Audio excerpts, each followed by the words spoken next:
Boa tarde, Paulo Carvalho. Boa tarde, Reinaldo Rocha.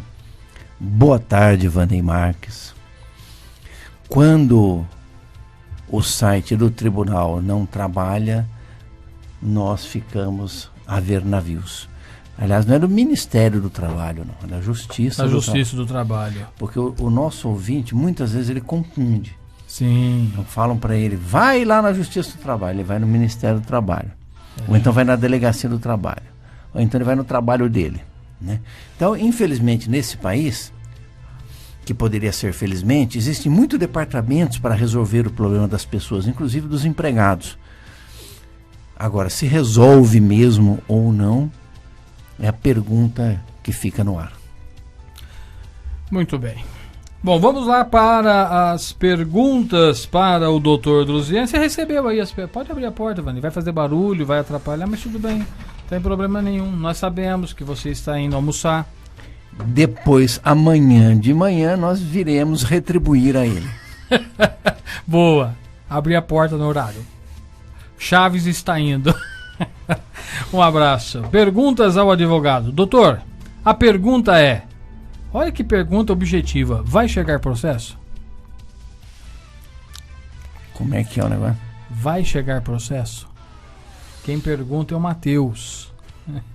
Ele disse que cometeu um crime de dano ao patrimônio público numa outra cidade. Não foi aqui, uma outra cidade. Ele foi visitar outra cidade e cometeu um dano ao patrimônio público. Ele ficou o dia todo lá, na delegacia. Ele disse que ficou preso. Eu imagino que ele deve ter ficado ali detido por algum tipo de providência. Ele ficou o dia todo preso, segundo ele. Assinei e foi liberado. Agora a pergunta, isso já faz quase um ano. Vai chegar algum processo? Ô Matheus, muito boa pergunta, hein? Na verdade, eu gostaria de começar respondendo pelo final. Vai chegar? Porque os nossos ouvintes, eles têm uma compreensão meio equivocada de um processo judicial. Talvez comparando com os Correios ou com qualquer outra coisa, ele acha que vem para ele o processo, chega para ele. Ele está lá em casa e de repente chega. Corre atrás dele o processo. Não é bem assim, viu, Matheus? O Código Penal, ele determina que o processo, quando se trata de apuração de crime, ele tramita na cidade onde o crime foi cometido. Então a primeira resposta a você é não. Não vai chegar processo nenhum, porque não está vindo um processo. Agora, a pergunta que você não me fez, mas esta sim é mais importante, você vai responder a um processo penal? Sim. Com certeza. A outra pergunta que você não me fez, mas eu até imagino que você a esteja fazendo é: por que depois de um ano E não nada? Nada. Porque é assim mesmo, viu? A justiça é demorada. Mas isso não significa, e aí a resposta vai para você e para todos os nossos ouvintes, que o processo esteja parado. Ou que você fez aquele procedimento como aquele bichinho, que quando você mexe com ele, ele vira uma bolinha e fica quieto até passar a crise, e aí esquecem dele, que o processo não vai continuar. Não é bem assim. Começou, só termina com uma absolvição ou uma condenação. Tá, Matheus? Então, você é que tem que providenciar. E aí eu conecto com a primeira resposta que eu te dei. Não vai vir o processo para você. E se você ficar esperando, de repente, se houver alguma falha na hora de mandar uma correspondência para você de intimação ou de citação, por exemplo, você pode ser pego de surpresa já com a condenação. Então, muito cuidado. Isto é sério, isto é grave, é realmente um crime, e é um crime qualificado, porque é crime com dano ao patrimônio público. É o artigo 163 do Código Penal. e agravado pelo fato de ser patrimônio público, então é o inciso 3º, e dá uma detenção de 6 meses a 3 anos. Então é sério, é grave, e em se tratando de crime contra o patrimônio público, muitas vezes pode até inviabilizar uma hipótese de concurso que você queira fazer, de ingresso no serviço público, ainda que em cargo em comissão, enfim. Então é grave e é sério. Procure saber na cidade onde você disse que cometeu este crime, tá? Como é que está o inquérito policial, se já virou um processo penal, e procure para você garantir o seu direito de defesa. Não que você vá lá mentir, dizer, não fiz. Não é bem isso.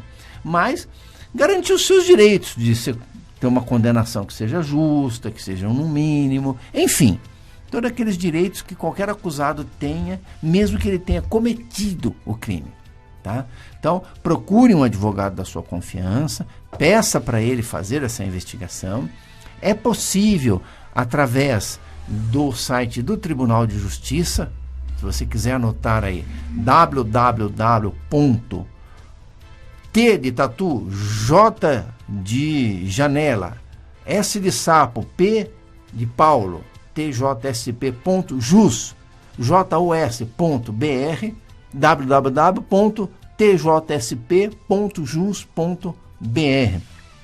Entra lá na consulta processual avançada, clica na opção, ou procure a opção nome da parte, coloca o seu nome inteirinho e vai aparecer lá o processo ou os processos que você esteja enfrentando, até algum que você nem sabia, vai aparecer lá, tá? Eu reforço a recomendação para você. É sério, é grave, condenação de 6 meses a 3 anos. Cuide. Muito bem, está aí respondido para você, Matheus. Só para concluir, doutor, pode ocorrer de não ter o inquérito ali policial virado um processo? Ou nesse caso, ao patrimônio sempre gera um processo? Pelo fato de ele ter ficado já detido, assinado, liberado, deram apenas um chamamento de atenção e acabou... Não existe isso. Não existe. Não. Muito bem pensada, formulada e adequadamente colocada num momento oportuníssimo, Paulo Carvalho. Eu havia me esquecido desse detalhe. Não tenho querendo não me alongar muito, mas esse detalhe é importantíssimo. Muitas vezes você, querido ouvinte, acha que foi lá na delegacia, o delegado falou um monte para mim e me liberou, só assinei uns papéis. Você entende que não gerou esse um monte que ele falou já teria sido a pena. Ele já me advertiu lá, tá tudo certo. Não é bem assim. Tá? Não existe essa hipótese de, em tendo sido cometido um crime, o delegado poder apenas dar uma advertência e já estar tudo certo. Não. Ele é obrigado, sob pena de ele responder por um crime, abrir um inquérito policial, submeter esse inquérito policial ao promotor de justiça. O promotor de justiça é que vai analisar se realmente vai abrir um processo crime ou não. Abrindo o processo crime, ele vai mandar citar a parte, e aí aquela história de pode haver aí alguma falha na correspondência, você acabar sendo condenado à revelia, é possível. Se ele entender que não deve entrar com um processo, ele tem que justificar por que ele não vai entrar com o processo, submeter a um juiz de direito. O juiz de direito é que vai analisar e entender se realmente deve arquivar aquele inquérito ou não. Então, a hipótese, repito, do delegado passar um sabão e já soltar, em se tratando de um crime, não existe essa hipótese. E no caso do juiz entender que houve o arquivamento, não precisa, ele recebe alguma comunicação? Não! Ele tem que buscar mesmo. Tem que sempre buscar. Perfeito. Porque, primeiro, existe uma regra em direito processual de que ninguém é processado sem tomar ciência de que tem um processo contra ele. Isto é realidade legal, teórica. Na prática, temos visto muitos casos de a falha de correspondência acabar gerando uma condenação que a pessoa só fica sabendo a hora que ela estiver longe da sua cidade, tiver que chamar uma polícia para algum caso de menos importância, dar o número do RG e a polícia... Epa, mas espera aí, você está sendo procurado aqui porque você foi condenado lá no escambau do Piripipi. Mas eu não estou sabendo. Aí a hora que você vai descobrir, a correspondência foi para o endereço que você deu, só que com uma vírgulazinha de diferença, e aí voltou e o processo continuou. Ou foi para o endereço que você deu, mas na hora do escrevente digitar, ele digitou lá um número que era um pouquinho diferente do número que realmente era. Então não chegou também. Então isto acontece e acontece com muita frequência. Então a recomendação para aquele que teoricamente vai responder a um processo criminal é: cuide, procure saber como é que está a sua situação. Reinaldo Rocha. Muito bem, acabou de chegar uma perguntinha fresquinha aqui. O senhor escutou o som do... Não é fresquinha nesse sentido, é fresquinha no sentido de estar assim, digamos, carne fraca. Foi até bom falar, você pode também, além dos meios, né, sociais, legais, das redes sociais, você pode fazer telefone pelo telefone, 3585. Os meios legais é muito 2602, o Reinaldo atende, fará a sua pergunta ao doutor. Pois não, Reinaldo? A Vilma aqui do Jardim Primavera. Um abraço, Vilma. Um abraço a todos do Jardim Primavera. Perto do Independente.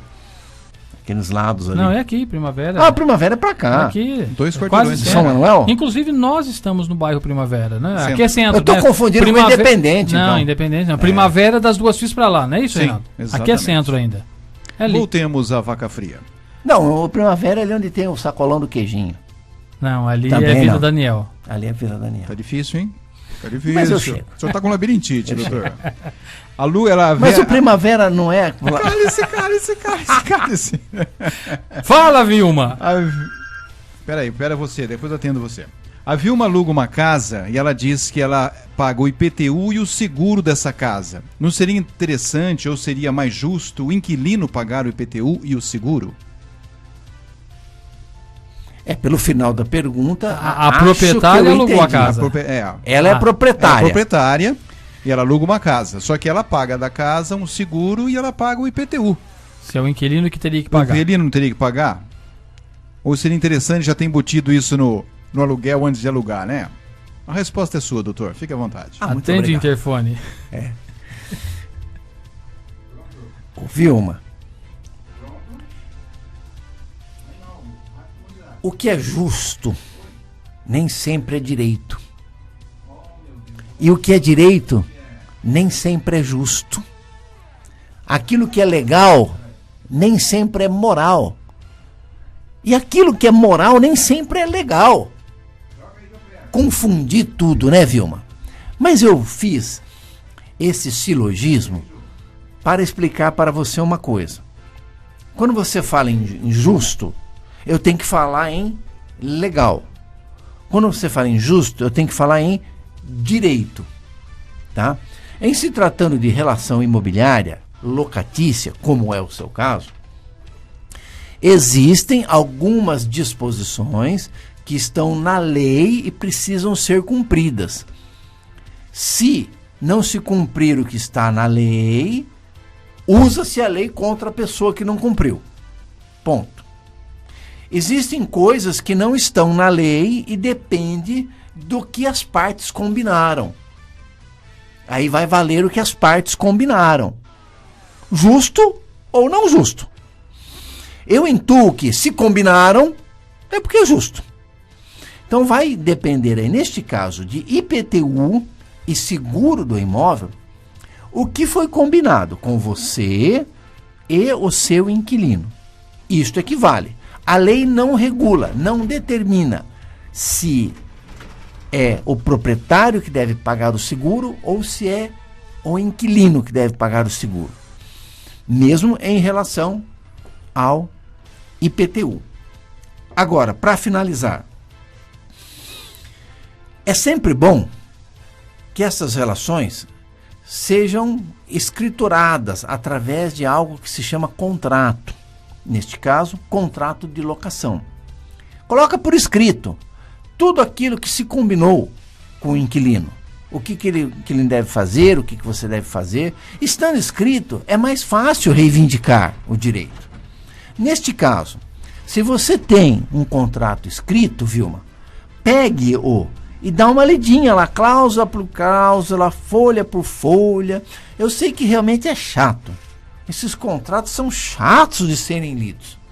Mas neste caso aí, como você tem esta dúvida, e é uma dúvida importante, vai lá. Se tem o contrato escrito, pegue o contrato, dê uma lidinha. O que estiver estipulado no contrato, para efeito de IPTU e para efeito de seguro, é o que deve ser cumprido.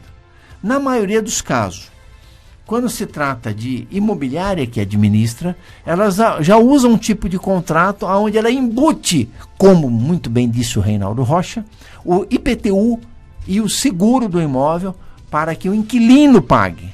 Mas isso por disposição contratual.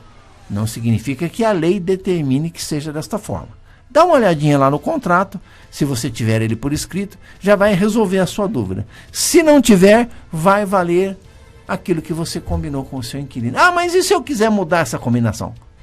Pode também. Senta com o inquilino, conversa com ele, mude. Inclusive, se tiver isso por escrito. É possível fazer um aditamento contratual a qualquer tempo e aditar este contrato, modificar algumas cláusulas desse contrato por escrito, se tiver. Muito bem, tá aí respondido. Para Vilma, meio-dia mais 25 minutos. Deixa eu dar um recado aqui. A Billy ligou pra gente agora há pouco. A Billy Cortez, que fica aqui no Polo da Moda, na Bento José de Carvalho. Um abraço, né? Billy. E é ligado ao Fundo Social, hoje secretaria, não mais departamento. E ela está pedindo que o Fundo Social presta também alguns serviços, como o próprio nome já diz, social. E há uma família precisando de um fogão, e um fogão em estado de uso, né? Porque de repente a pessoa quer se livrar de um entulho e doa. Não é isso. A gente precisa de um fogão que esteja em condições de uso, né, para uma família. Então, por favor, entre em contato com a Bíblia ali no 3589 1942. 3589 1942. Se você tiver aí a disposição de doar esse fogão para o Fundo Social, 3589 1942. Bem, de volta com o programa Abordagem Regional. Quarta-feira é o dia do Espaço Jurídico. Estamos com o Dr. Druziani respondendo as perguntas dos nossos ouvintes que nos enviam inbox aí pelas redes sociais, Facebook, WhatsApp, e você também pode ligar. O Reinaldo te atende e anota a sua pergunta 3585-2602. Doutor, conta salário, quem pergunta é a Cari Santos. Boa tarde. Boa tarde, Cari. Sou funcionário público municipal. Tenho uma conta no banco e esse banco cobra tarifa sobre o meu salário. Só uso a conta para receber meu salário. Isso é legal? Não. Nossa, como o senhor é objetivo. Decida-se, Paulo. Tá certo. Mas a Cari está lá esperando. O que ela deve fazer? Ela vai no banco, fala com o gerente. Qual o procedimento, doutor? Existe um regulamento específico para a conta salário. A conta salário, segundo a regulamentação do Banco Central, ela não pode ser objeto de nenhum tipo de cobrança de tarifa, tá? Então você pode reclamar junto ao seu banco. Faça isso por escrito para você ter comprovação. Agora, Karen, tem muita gente que confunde, tá? Tem muita gente que, por estar recebendo salário naquela conta, denomina como conta salário. Mas ela já tinha conta, já era uma conta bancária normal. Aí não. Eu ia inclusive fazer essa colocação, porque eu tenho uma conta no Banco Bradesco já há muito tempo. E quando eu fui trabalhar, a empresa falou, olha, eu preciso de uma conta no Banco Bradesco. Eu passei a conta, não é conta salário. É obviamente que os encargos da conta continuam, a não ser que eu transforme ela em conta salário. Isso é possível fazer. Eu não sei se é possível transformar a comum em salário, mas é possível abrir uma conta específica só para receber o salário. Agora, se a conta for salário, não pode ser cobrado. Não pode. Isso não há dúvida nenhuma quanto a isso. Existe a resolução do Banco Central, a resolução 3.402, 2006. Muito bem, vamos lá para, já que estamos falando de banco, taxas abusivas. Quem pergunta é o Nelson. Olá. Olá, Nelson, tudo bem? Eu tenho um cartão de crédito livre de anuidades, porém desde janeiro até este mês está vindo uma taxa de R$18,90. Ele dá risada. Ele tem um cartão livre de anuidade que está sendo cobrado da anuidade. Isso. No meu boleto. Liguei lá para eles, uma atendente me informou que era uma taxa referente a passar do limite de compras. Meu limite é de R$2.500, mas entre compras parceladas estava em R$3.800. Aí me orientaram a ativar o bloqueio do cartão assim que atingisse o limite. Não sabia que contava limite em parcelas. Eu acreditava que era só compras referentes ao mês e ao pagamento. Penso que a taxa deveria ser menor, pelo menos. Agora vão bloquear meu cartão e ficarei sem cartão para compras. Pode isso, Druziane? Não pode. A regra é clara, Arnaldo. Não pode bloquear cartão. Agora, eu não consegui entender por que vai bloquear o cartão. Porque ele não pagou a taxa? Não. Vai bloquear o cartão porque aí ele pediu para bloquear o cartão? Foi uma orientação. Não, quando chegar no limite. A orientação é para bloquear quando chegar no limite. Com o limite. Isso. Chegou no limite, bloqueia. Ele não consegue comprar, que está dentro do limite. Isso eu acho que pode. Pode, mas aí ele tem que decidir se ele quer exceder o limite e pagar a taxa ou não exceder o limite e não pagando a taxa. De qualquer forma, querido ouvinte, Nelson, aí está o nó górdio de toda a relação. Repita essa palavra. Nó górdio. Por favor, Reinaldo Rocha. É aquele nó que não desata. Campeie no é parente do Paulinho? Não. Entra aí no não é parente do Paulinho. Wikipédia. No Google. É parente do Paulinho? Ou no Wikileaks, hein? No górdio. É aquele nó que não desata, ô Nelson. Essa relação entre consumidor e banco é extremamente injusta, extremamente desequilibrada, onde os bancos fazem o que querem, quando querem, a hora que querem, e o nosso judiciário insensível a isto, totalmente. Este é um dos grandes exemplos que nós temos, Nelson. O banco não explica direito. O banco enfia a goela abaixo, ainda que com o nó górdio, o produto que ele quer passar para você, porque ele quer ganhar o seu dinheiro, e não explica direito. E o pior, Nelson, quando você liga num desses 0800 da vida, e que você faz uma pergunta óbvia como essa, o atendente, como já está com o seu serviço totalmente entulhado, e ele vê lá o manual, ele sempre responde a mesma coisa porque está escrito lá. E quando você insiste, não, mas eu não entendi direito, ele começa a rir de você. Mas como que não entendeu? É aqui, ó, é assim, ó. Tá escrito aqui no contrato. Mas não me deram nem o contrato. Mas isso pode pedir, mas se vão dar é outra coisa. É uma relação totalmente tacanha, totalmente escravizante. Vamos no nó górdio? Totalmente, sim. Vamos lá. O nó górdio é uma lenda que envolve o rei da Frígia, Ásia Menor, e Alexandre, o Grande. É comumente usada como metáfora de um problema insolúvel, desatando um nó impossível, resolvido facilmente por ardil astuto ou por pensar fora da caixa.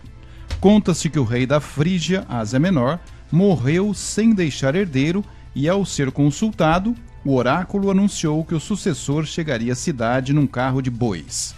A profecia foi cumprida por um camponês de nome Górdio, que foi coroado. Para não esquecer de seu passado humilde, ele colocou a carroça com a qual ganhou a coroa no templo de Zeus e amarrou com um enorme nó e uma coluna. O nó era, na prática, impossível de desatar e por isso ficou famoso. Nó Górdio. Muito obrigado, Reinaldo Rocha. Não é a cultura, mas é a Comunidade FM. Eu preciso tomar cuidado, porque ele tem o Google na mão. Se eu usar uma palavra errada aqui, ele pode... Ainda bem que estava certo. É de difícil solução. Não dá para desatar o nó. Eu infelizmente tenho esse péssimo vesso. Lá vai ele de novo. Vesso. De só falar aquilo que eu sei que eu tô Mas falando. o vesso do senhor é com 2 S? Eu sugiro que após o programa às quartas-feiras, a partir das 13 horas, nós façamos nossa língua portuguesa baseado nas palavras do professor Pasquale Cipro Neto. Pasquale Cipro Neto e do advogado Druziani. Mas continuando então no nó górdio do Nelson, tá? O Código de Defesa do Consumidor, ele veio para tentar equilibrar esta situação.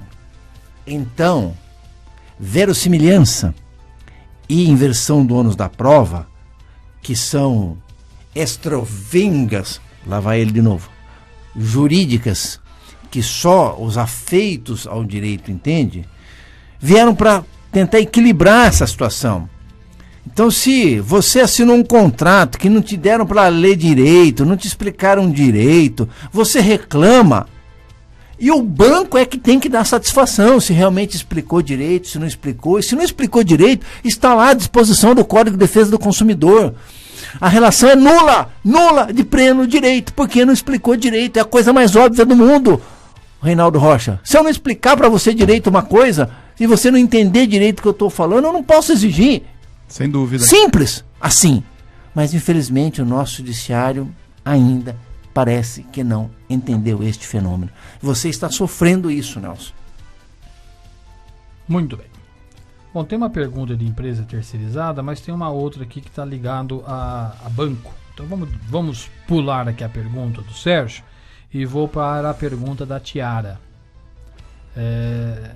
Tem um empréstimo com débito em conta no banco. Estava com 2 parcelas atrasadas. O meu pagamento caiu hoje, o valor de R$ 1.199. O banco imediatamente descontou o valor das 2 parcelas, cada uma no valor de R$ 417. Isso é legal? Não é legal. Mas pode. Nos 2 aspectos. Nem legal do ponto de vista da palavra singularmente entendida, como da palavra tecnicamente entendida. É ilegal. Além de ser ilegal, é imoral. Agora, querido ouvinte. A Tiara. Nem duvido que esteja escrito isso lá no contrato que você assinou e não leu, e eles também não informaram. Que o banco pode. Mas não pode. Doutor, o senhor está me confundindo agora. Até eu, deu um nó. Pode ou não pode? Está escrito lá que pode. Eu assinei que pode, mas não pode. Não pode. Porque tem muita coisa que a lei proíbe, embora esteja escrito. Justamente para proteger aquele que assina sem ler. Assina aquele contrato com as letras pequenininhas que ninguém tem ciência do que se trata. Na hora que você vai pedir um empréstimo, não lê nada, só quer o dinheiro para resolver um outro problema. E não se atém a detalhes. Não, resolver o outro problema, né? Que você cria um para resolver o outro. Exatamente. Hoje eu atendi, é um no-gord danado. Hoje eu atendi um cliente que ele falou que estava devendo 2 parcelas do carro de 1.800. Eu falei, nossa, terrível, né? E foi em quantas vezes o senhor fez o financiamento? 72. Me arrepiou desde a ponta do dedão até 72 parcelas, é uma vida. São 6 anos. É isso mesmo, né? Estou certo na minha conta. Então, tomar cuidado. Tomar cuidado. Não, a parcelinha eu vou pagar só 300 por mês, mas durante 1000 anos. Aí a hora que você não paga uma, não paga 2, vence tudo. Aí toma a sua casa. Nossa, mas por causa de R$300 tomou minha casa. Não era 300. Então, não pode, viu? Já existem jurisprudências de tribunais nesse sentido. Parcela atrasada não é parcela atual, óbvio. E a relação consumidor, ela não pode ser desequilibrada. Se você tem um orçamento, se você fez um contrato em que você disponibiliza um valor de uma parcela para pagar por mês, se acumular você passa fome. Então os tribunais têm entendido que aquela parcela que ficou para trás passa a ser débito pretérito. Lá vai ele ao Google de novo. E a pretérito é fácil, é do passado. Muito obrigado. E então tem que ser executada de outra maneira, tem que ser cobrada de outra forma e não em débito na conta. Muito bem.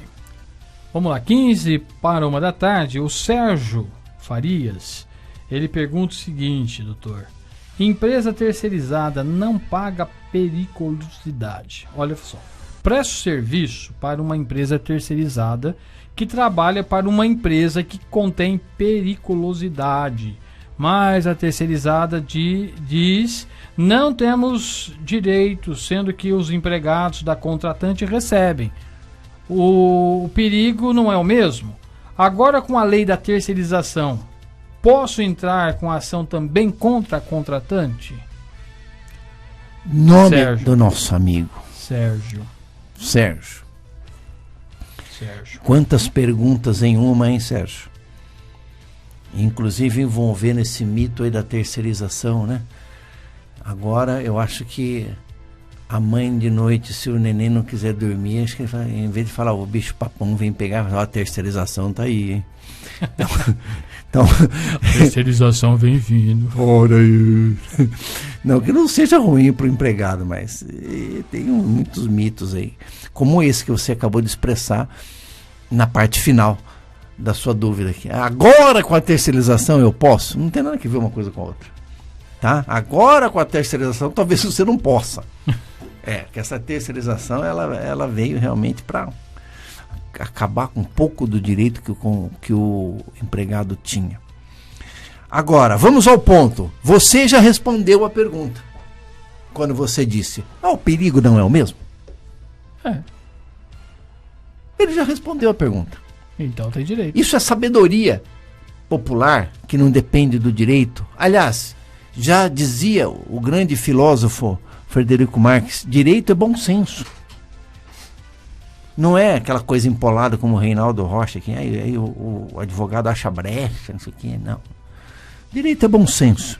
Se há o perigo, há o direito. E o empregado está exposto ao perigo, há o direito de se receber o adicional de periculosidade, independentemente do vínculo empregatício. Lá vai o Reinaldo de novo. Se é com a terceirizada,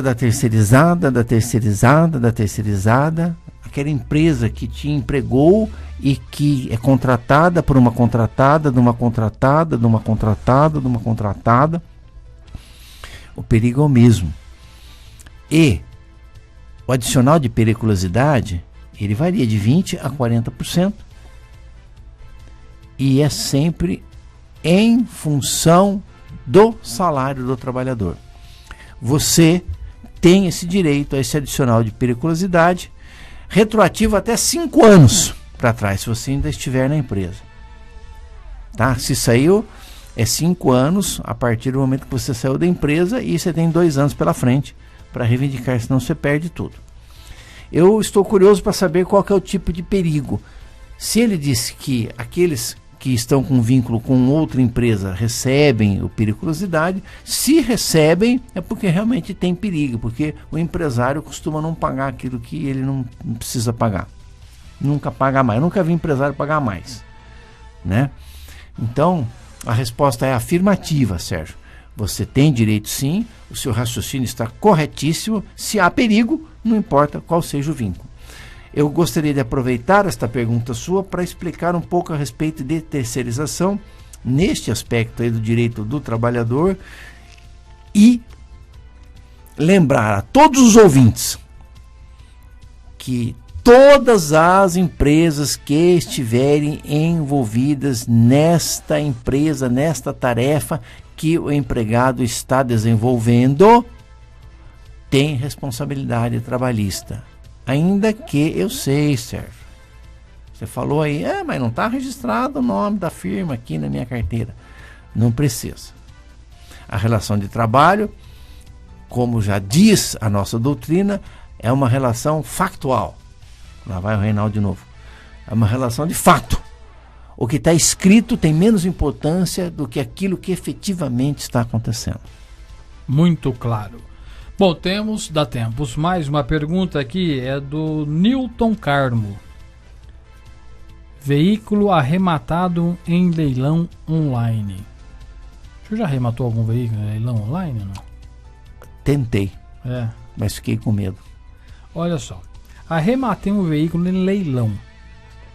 Porém, não consegui pagar no prazo estabelecido pelo leiloeiro, que mandaram um boleto com uma multa específica de 5% do leiloeiro e 20% do comitente vendedor.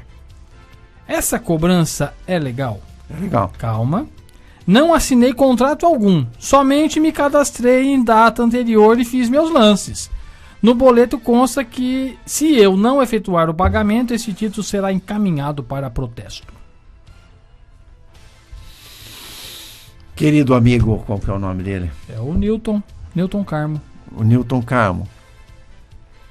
Você faz uma pergunta que enseja dar uma explicação para todos os ouvintes.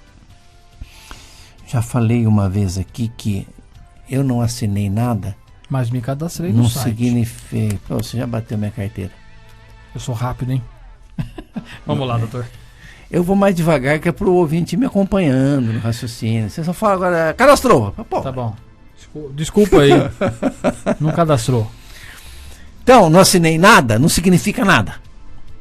Existem várias formas de você assumir uma obrigação que não necessariamente você assina. Não precisa nem cadastrar. Não precisa nem entrar em site. Existem milhões de formas que você assume uma obrigação independentemente de assinar qualquer coisa. Vamos deixar claro para todos nós, vamos combinar aqui todos nós, eu, vocês ouvintes, Reinaldo Rocha, Paulo Carvalho, existem obrigações que nós assumimos sem assinar nada. Muitas vezes até sem falar nada. Até por disposição presumível da lei. Você tem responsabilidade por aquilo, mesmo sem ninguém falar. É o pai pelo filho, é o dono do cachorro pelo animal, enfim, sem assinar nada. Está na lei. Então existem algumas coisas que estão na lei, que é obrigação sua sem você assinar. Então você pode ter obrigações independentemente de assinar qualquer coisa. Então vamos combinar isso. Tome muito cuidado. Ah, não assinei. Tome cuidado. Agora, no seu caso, e aí vou. Você tomou uma atitude que equivale a uma assinatura. Porque a hora que você entrou no site, se você leu bem os regulamentos lá do site, inclusive um lugarzinho lá de uma janelinha que está escrito assim, eu aceito. Li e aceito. Ou às vezes não, enfim, mas algo equivalente a isso. Sim. É como se você tivesse assinado aquele contrato. Vai lá no site e lê lá tudo que está lá. Agora, ainda que você não tivesse clicado nesse eu aceito, a legislação em relação a leilão, online ou não, ela determina este tipo de obrigação. Quando a pessoa oferece um lance e depois desiste daquele lance, ela é obrigada a pagar os 5%, que é o percentual do trabalho do leiloeiro. Este não é a multa, é o trabalho que ele teve, né? Você chamou uma assistência técnica na sua casa, a assistência técnica veio de Ribeirão Preto, porque realmente a coisa era complicada, tinha que vir técnicos de lá, chegou na sua casa, você fala assim, não quero mais. Tem que pagar. Espera aí. E todo o custo, todo o que envolveu isso, enfim. Né? Então é um exemplo que eu gostaria de dar. Então os 5% é a taxa do corretor. Tá? O corretor vendeu a sua casa. Você fez o negócio, vendeu. Depois o cara que comprou desfez lá o negócio, não pôde pagar, você desfez o negócio com ele. Os 5% do corretor já foi. Tá? Então esse é o 5%. Não é multa. Você falou em multa. O 20% sim. O 20% do comitente, que é aquele que desejava que o veículo já tivesse sido vendido, também é disposição legal. Está na lei. E está escrito lá também nesse contratinho que você assinou lá. Então, infelizmente, aí essas obrigações foram assumidas por você. E a lei também empresta validade de título judicial a este boleto que foi emitido. É o mesmo valor que tem um cheque. Se eu passei um cheque por uma pessoa e não paguei, ela vai e leva no protesto e protesta. O valor é o mesmo, independentemente de você assinar. Olha que coisa. Tá?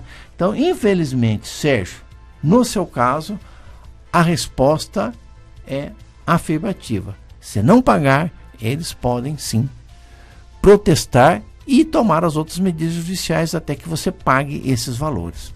Você não será obrigado a pagar se você conseguir, em procurando um advogado da sua confiança, ele encontrar que nesta relação que foi feita, deste leilão que foi feito, essa proposta que você fez, ele possa encontrar algum elemento jurídico que possa ser reivindicado para anular a proposta de venda que você fez. Aí sim, aí você não paga nada. Mas aí depende de um advogado, que deve ser da sua confiança, fazer essa análise criteriosa para encontrar algum elemento que anule este contrato que você fez de aquisição. Muito bem, faltando 3 minutos para 1 da tarde, deixa eu mais uma vez aqui reforçar aqui um convite, não um pedido, do Fundo Social de Solidariedade aqui da cidade de Porto Ferreira. Se você que está aí me ouvindo, na sua casa, de repente comprou um fogão novo e vai descartar aquele fogão seu que te serve, mas que você está substituindo por um mais novo, né? Então você pode doar, desde que ele esteja em plena condição de uso. Então você pode ligar ali para a Billy, que ela fica no Polo da Moda, o telefone é 3589-1942, e esse fogão vai ser destinado a uma pessoa que está precisando. Então o Fundo Social está pedindo para que a gente avise, e se você tiver condições e possa fazer essa doação, entre em contato com a Billy, 3589-1942. Tem mais perguntas, mas não temos mais tempo. A semana que vem, Luana, o doutor responde aqui a sua pergunta e as demais perguntas que cheguem através das nossas redes sociais e também por telefone. Doutor Duziane, boa tarde e até a próxima quarta. O senhor estará, é Semana Santa, mas tranquilo. Não, Semana Santa é na outra ainda, né? Feriado é na sexta-feira, quarta-feira não é feriado. O senhor vai estar por aí? Vai viajar? Feriado prolongado? Luana, me desculpe por não responder a sua dúvida agora e aos outros ouvintes também. Estamos trabalhando.